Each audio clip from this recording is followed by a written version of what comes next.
안녕하세요. 네, 안녕하세요. 네, 어떤 문제로 전화 주셨습니까? 네, 저는 안면마비에 대해서 네. 한의학적으로 좀 상담 좀 받고 싶어서요. 아, 그러세요. 네, 네, 네. 신종의 원장님 나와 계시니까요. 상담 한번 받아보십시오. 네, 안녕하세요. 신정혜입니다. 네, 안녕하세요. 네, 안녕하세요. 안면마비에 대해서 상담을 받아보고 싶으시다고요? 네, 제가 네, 10년 전에 교통사고가 나서 뇌를 다쳤거든요. 네, 그래서 안면마비가 됐어요. 네, 한쪽만 그래서 한쪽 눈이 돌아가고 사시라고 하죠. 네, 네. 복시 현상도 있고요. 치료는 받아보셨나요? 네, 이걸 치료하려고 안과에서 수술을 했는데 한쪽 눈이 작아졌어요. 아, 그리고선 증상이 나아질지 알았는데 똑같아요. 별 차도가 없었다는 말씀이십니까? 네, 수술도 했는데 별 도리가 없어서 그렇게 10년을 살았는데요. 최근에 수술한 눈이 쌍꺼풀이 지면서 양눈 크기가 현저히 차이가 나는 거예요. 그래서 요즘 사람들 눈 잘못 쳐다보겠고 밖에 잘 안 나가게 되더라고요. 네. 양쪽 눈에 이렇게 차이가 많이 생기면 참 고민이 많이 되실 것 같고 아무래도 사람들을 만나기가 좀 힘드실 것 같습니다.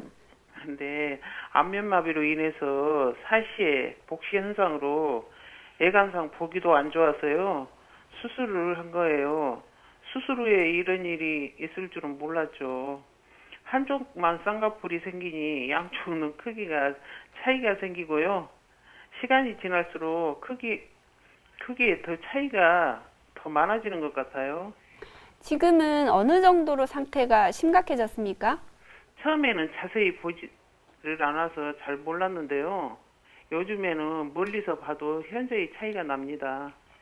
거기다가 한쪽만 안면마비에서 더 보기가 안 좋고요.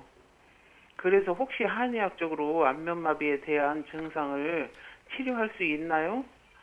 치료할 수 있다면 눈도 예전처럼 다시 돌아갈 수 있는지 궁금합니다. 네, 말씀 잘 들었습니다.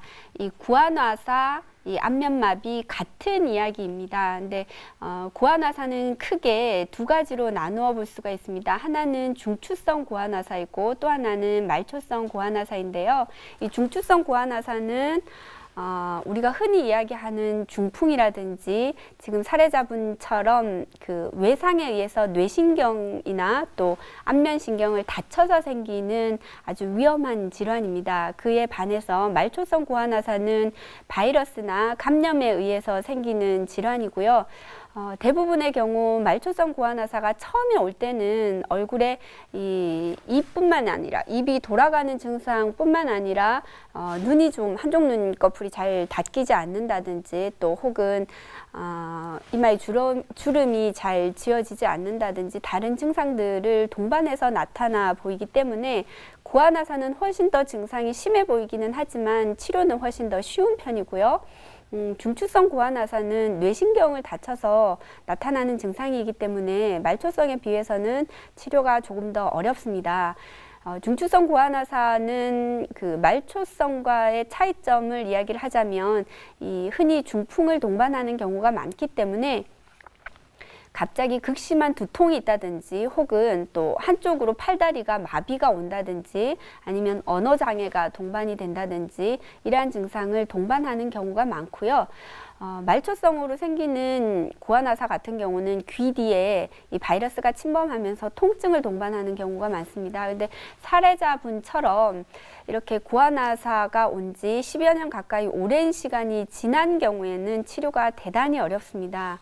그래서 그 말초성 구안화사 같은 경우에는 최소한 치료를 2, 3개월 내에 적절하게 치료를 빨리 시작을 해주시고 마무리를 짓는 것이 좋겠고요. 대부분의 경우는 6개월을 넘어가면 치료 시기를 놓쳤기 때문에 치료율이 현저하게 떨어지게 됩니다. 그래서 저도 개인적으로 참 마음이 안타깝습니다만 지금 전화를 주신 사례자분 같은 경우에는 한 방으로는 치료가 대단히 어렵겠습니다. 그래서 양방 쪽에서 추가로 수술을 더 할 수 있는지를 한번 상의를 해보시는 것이 조금 더 도움을 드릴 수 있을 것 같습니다.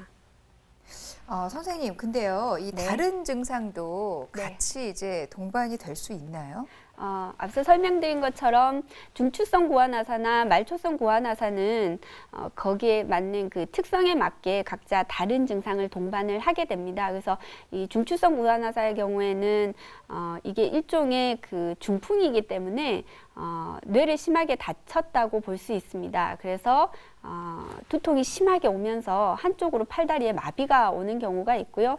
말초성 고환아사의 경우에는 감염으로 인해서 생기는 거기 때문에 이 귀 뒤에 통증이 동반되면서 이마에 주름이 잡히질 않습니다. 선생님, 이 다른 증상도요, 같이 나타나는 경우가 있을까요? 네, 다른 증상이 같이 동반되는 경우가 많습니다. 중추성인 경우에는 중풍으로 인해서 생기는 경우가 많기 때문에 뇌에 이상이 오면서 극심한 두통을 유발하는 경우가 있고, 또 혹은 이 팔다리를 한쪽으로 오른쪽이나 혹은 왼쪽의 팔다리만 이 편마비를 동반하는 경우가 대부분입니다. 이 외에도 언어장애를 동반하는 경우가 있고요. 말초성 고환아사인 경우에는 바이러스가 침범을 하기 때문에 이 침범하는 경로에 따라서 귀 뒤에 통증을 동반하는 경우가 많이 있고요. 또 말초성인 경우에는 이 입술 외에도 눈이나 이마 주름까지, 이마에까지 이 근육에 마비가 오면서 주름이 잘 지어지지 않는 특성이 있습니다. 선생님, 그런데요, 이 구안화사 치료 후에 네. 또다시 재발할 수 있는 가능성은 몇 프로나 될까요?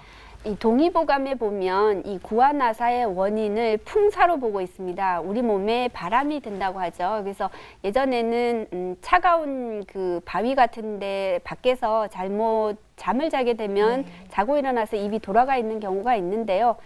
이러한 고환아사는 재발할 가능성이 많이 있습니다. 그래서 한번 고환아사에 노출이 되셨던 분들은 주의하시는 것이 좋겠습니다.